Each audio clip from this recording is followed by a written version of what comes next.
Alright, now for shits and giggles, I figured, um, you know, I'd try testing another two of the exact same device in the exact same batch I got like 25 years ago. Um, but the same transistor we'd been testing, um, which I switched to sine waves, by the way, so, it makes kind of another, different, cool looking pattern. But, but yeah, I thought I'd try, different devices just to show you what parameter spread is. And this is one of the things that really sucks. And even the Elliott Sound Products guy, has the same sentiment that, I mean, I built a lot of JFET circuits, off the internet, and even out of old text, old books and like Forrest Mims, etc. You know what they all have in common? None of them worked.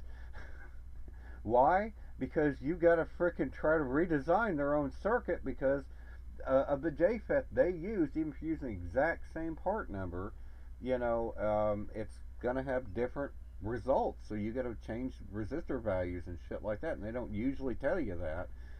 Unless you see them in a textbook, and they expect you to know that because they do talk about it, like even in this textbook at some point. But let me go ahead and shut the thing down. I don't think it would be a problem for me to live swap this, but let me go ahead and stop the waveform generators. So I turn the thing off, and I'll, you know, try to pull this transistor out here if I can see it. Well, I better make sure it still works since I just did that. Okay, it looks like it works. All right, but let's see. Try to make note of the pins here. I wonder if you can put these in parallel.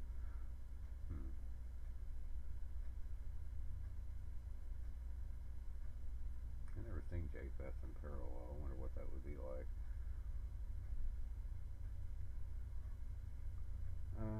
It would overload my thing though, so I can't do it. Analog Discovery couldn't handle the current. That is an interesting idea because I do wonder that because theoretically they all have different gate voltages. Shit, I forgot what pin was, but anyway, theoretically they have different. They have different.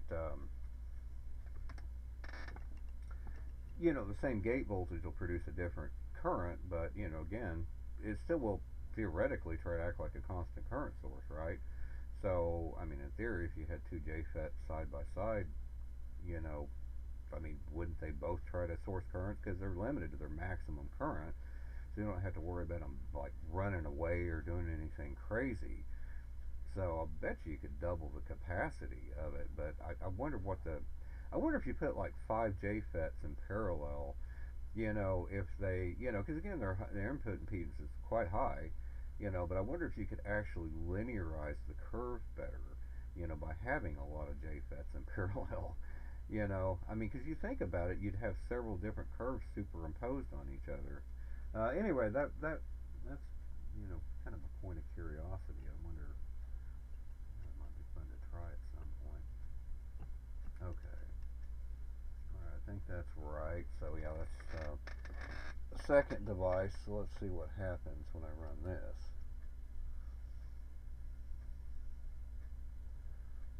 Oops. Okay, I'm just running one.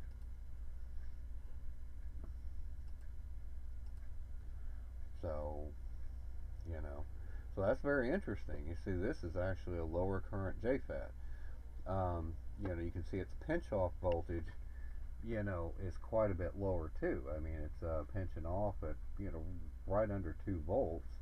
And its current, and again, it's the exact same device at MPF 102, but its IDSS, is at about like 4.5 milliamps. Man, I wish they had fucking cursors on this thing, so I could show you that directly. But yeah, it's significantly different.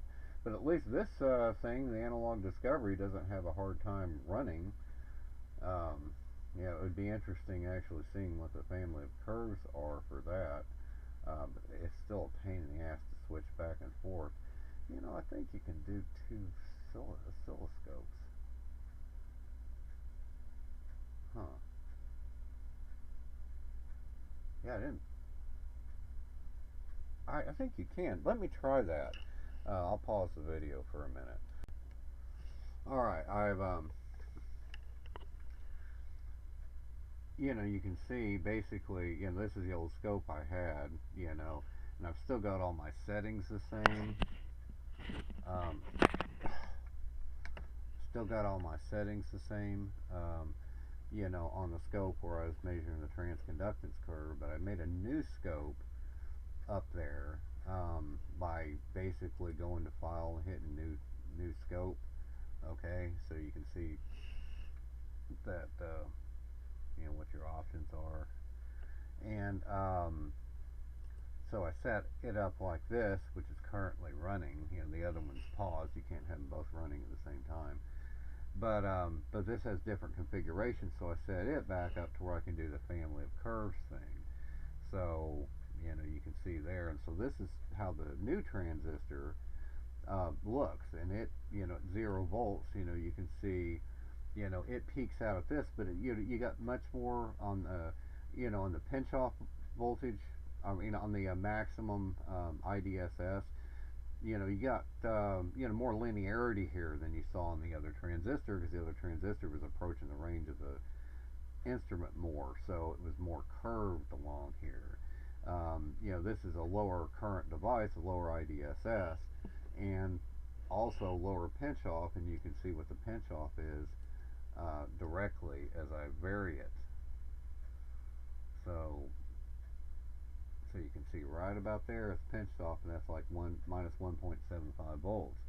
So the other one was minus almost 2.5 volts exactly. So and that's pretty much what we saw over here, that on this curve, because this is still the same curve for the same device that we're testing right now.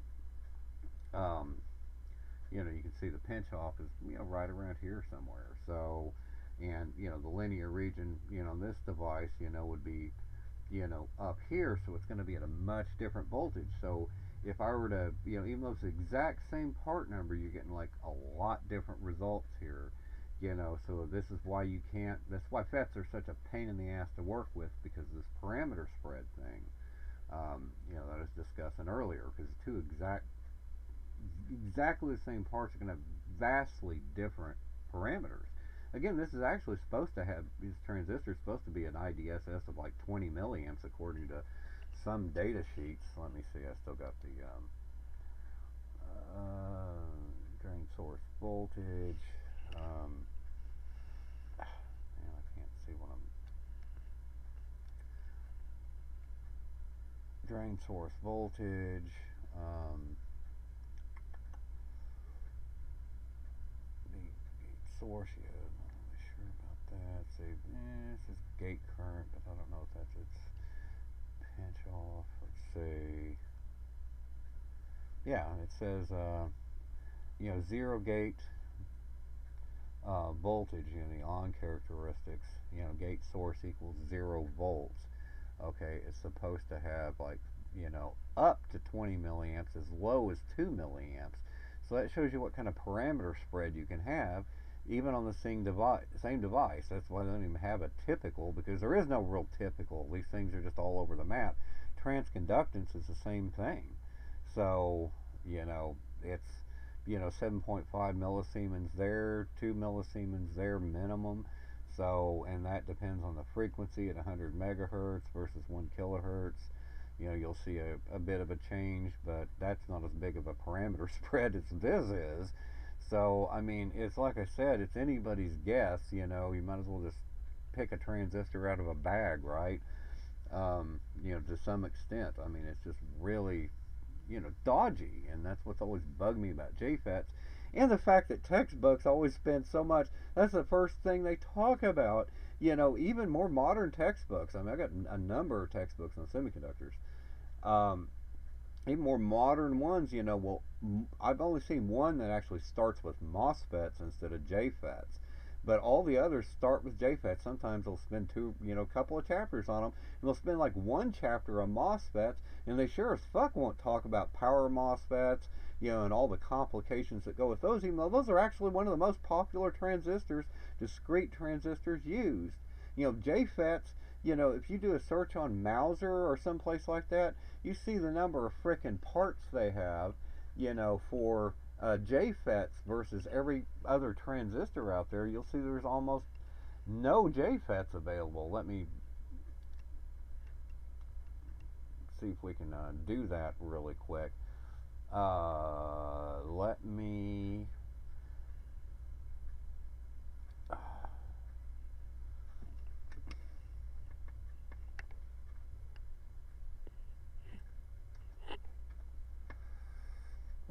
Transistors, that's what I'm looking for. Alright, I'll show you what I'm talking about. Should have used my other damn screen capture system so you could see this better. But you can see right here, kinda. Man, this sucks. That's why I don't like using external cameras a lot of times.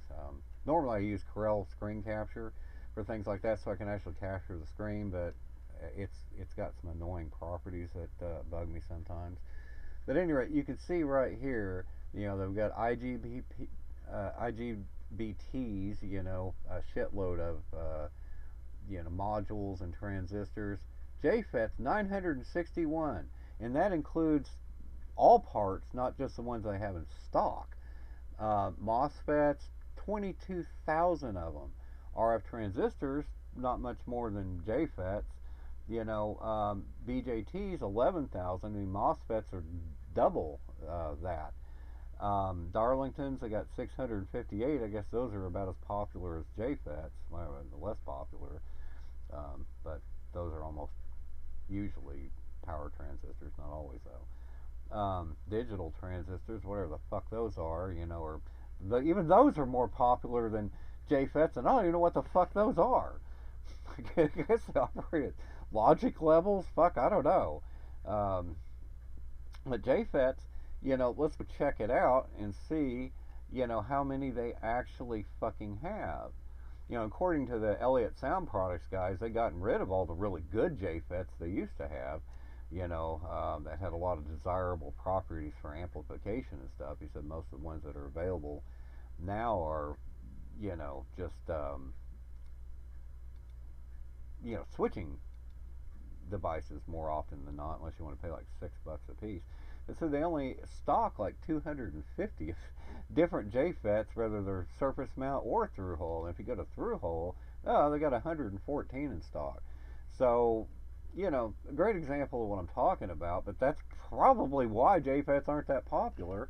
You really need a curve tracer or something, to use them, because every device is different. I couldn't imagine going into production on a circuit, where you're doing 1,000 of them a month, and you had to go in and tune each one, because of the JFETs, because there aren't really good ways, of actually making them parameter agnostic or device agnostic.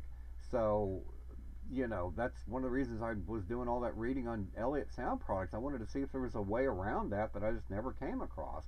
Sure as fuck don't talk about that in textbooks, but no, apparently no. Every JFET, you've got to actually individually tune. So, but they do have some desirable properties with that high input impedance, and and much better properties than MOSFETs. Even though MOSFETs have higher input impedance, they still have high capacitance, on the input, because frankly, it is a capacitor on the input. That's that silicon dioxide layer they form. That's what makes a MOSFET have its high impedance, but it is like a capacitor. So I think signals, can, once you start applying AC, a lot of that benefit of that high impedance kind of starts to vanish. At least that's my understanding of it right now. But at any rate, yeah, I just these things have they have a lot of parameter spread, and that's kind of the problem. In fact, we can go ahead and test another one real quick. Let me see if I can get these spread out. Okay. Um,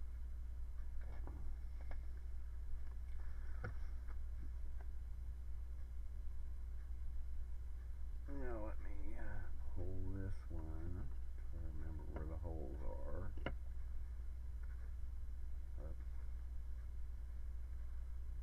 Oh, well, I pulled that out live. Oh well.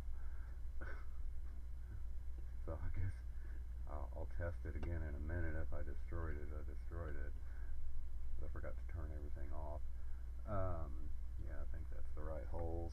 So, alright, so let me go and. Oh, wrong thing. Alright, so let's see what the curves are for this one. Okay, so this maxes out at right around 5 milliamps, and but boy, its pinch off voltage is, well, I guess we can't tell that from here until I reduce it like this to see what its pinch off voltage is. Yeah, it's about the same. It's almost the same pinch off voltage, about 1.8, and its current is not much different from the last one I tested. So this one you could probably almost get lucky and drop in as a replacement for the one I just tested. So again, it's the luck of the draw. You just never know. And again, this is out of the exact same batch. I got like 10 of them in a transistor kit I bought from Jamico back in like 25 years ago. So I've just been sitting around all this time. But at any rate, well, one of the interesting things too, by the way, because I forgot to mention this before, is you can see from maximum to minimum, you can see how the where the ohmic region is. That's one of the things you cannot see on this curve. And again, this is still for the previous device, but you can't see on this curve um, what the ohmic region is. Here, let me go ahead and I'll show you what process I use to change modes on this. Because right now I'm measuring, the voltage across the device, but let me switch to measure the voltage on the input. So I just got to move the leads over there. All right, now, of course, if I go back to the scope that was active, it's lost.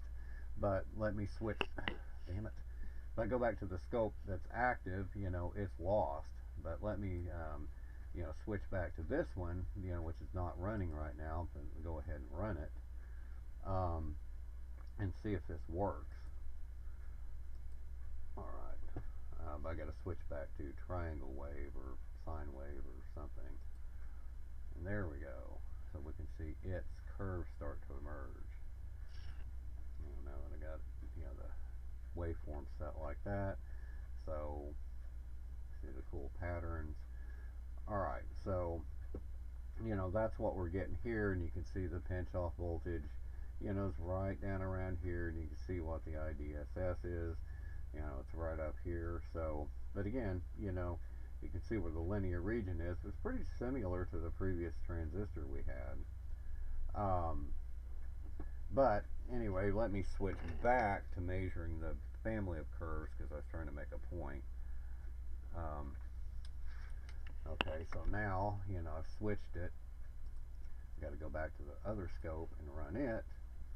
I don't want that waveform in it, so I got to change back to DC, I think, I guess.